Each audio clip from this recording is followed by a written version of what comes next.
ऊपर चले जाओ।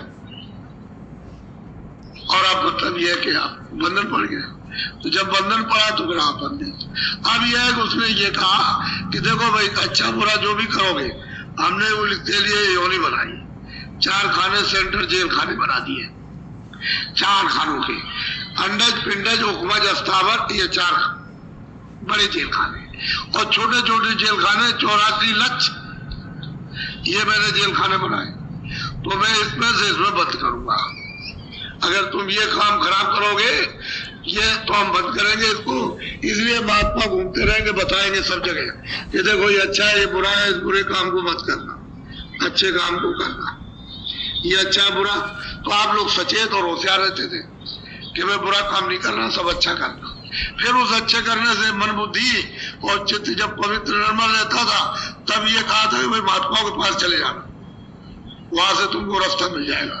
तो आप उनके पास जाते थे, रास्ता लिया और चल दिया। लेकिन अब तो रास्ता बंद हो गया, क्योंकि उनके पास जाओगे नहीं। फिर आप मन बुद्धि चित्त को इसको पवित्र न करके गंदगी लाद लोगे। तो जब गंदगी आपने लादी अपने ऊपर में, तो मेरी तरफ ये देखो, ये जीवात्मा बैठी हुई है, तो इसका हृदय इधर तो है नहीं कि भाई इतना सा हृदय हो। जितना सारा संसार है, ये सारा विश्व, जितना इस विश्व का आकाश है, उसके लाख हिस्से, यानी बड़े बड़े इसके और कर दिए जाए, उससे भी बड़ा है। इतना बड़ा इसका ये हृदय है, इसको दिल कहते हैं, हार्ट कहते हैं। ये जीवात्मा का, सूरत का, रूह का, सोल का हार्ट ये। तो इसमें कूड़ा कचरा आपने जमा कर लिया। अब कूड़ा कचरा ऐसी जगह जमा किया कि न तो इधर आगे जाएगी, न पानी जाएगा, न तलवार जाएगी, न कोई तीर जाएगा, न कोई जहर जाएगा। ऐसी जगह उसने जमा कर रखा।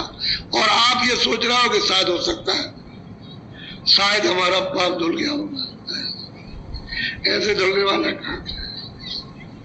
जिसने ये सब विधान बनाया वो ऐसा होशियार, ऐसा उसको ऐसे ही होशियार सब, वो छोटा मोटा कारीगर नहीं है, वो बहुत बड़ा कारीगर। तो जीवा उसने भी बड़ी तपस्या की, बहुत तपस्या की उसने।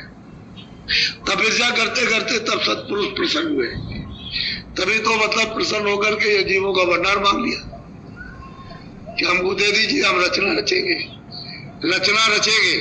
तो सत्पुरुष प्रसन्न होकर के, और मतलब ये कि इनको ये सब जीवों को दे, एक छोटा सा भंडार इनके हवाले कर दिया, सुपुर्द कर दिया। अब ये यहाँ ले आए, और ला करके इन्होंने, पहले तो कुछ नहीं था, जब आप जाने लगे, वापस लौटने लगे, और बहुत सी जीवात्माएं वापस लौट गए, उसके बाद उन्होंने देखा तो हमारा तो मतलब इतने जुगों और इतने कल्पों तक हमने तब किया, तो उसके बाद में ये हमको मिला और ये सब चले जाओगे तो हमारे पास क्या रहेगा। तब उन्होंने ये विधान बनाया, और विधान बना करके आपको अधिकार पूरा दे दिया।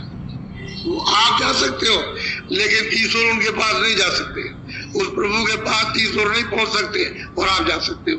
तो मृतलोक में इतना अधिकार आपको कि आप ऊपर जा सकते हो, आ सकते हो। इनको भी प्राप्त करो, ब्रह्म को भी प्राप्त करो, पार ब्रह्म को भी, और उस सच्चे मतलब यह है कि जो प्रभु, उसको भी आप प्राप्त करो, लेकिन ये नहीं जा सकते। तो असल में आप फंस गए, उलझ गए, और एक ही रास्ता आने का था, क्योंकि नाम से ही आए थे। जैसे ये बिजली आ रही है, पावर हाउस में लगा हुआ प्लग, जब तक ये प्लग रहा रहेगा और बिजली वहां से बनती रहेगी, आती रहेगी, प्लग हटा दीजिए, बिजली बंद होगी। ऐसे ही शब्द है, नाम है, आवाज है, देववाणी है, उसी से उतर करके आई और दोनों आंखों के बीचों बीच में बैठा दी गई।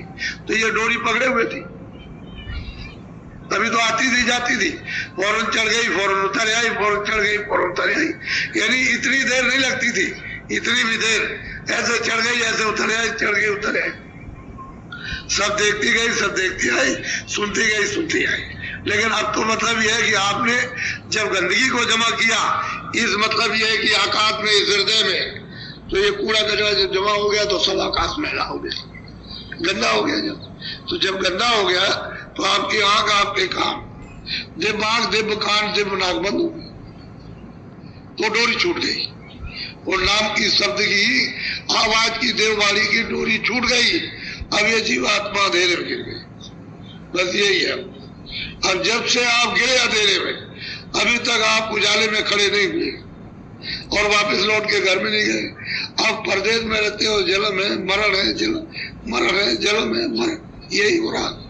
और क्या? तुम्हारी उम्र मान लो 80 साल की है, 60 साल की है, तो दूसरे की उम्र में 2 साल की, किसी की 5 साल की, किसी 10 साल की, किसी की बंदा जन्मो मरो जन्मो मरो।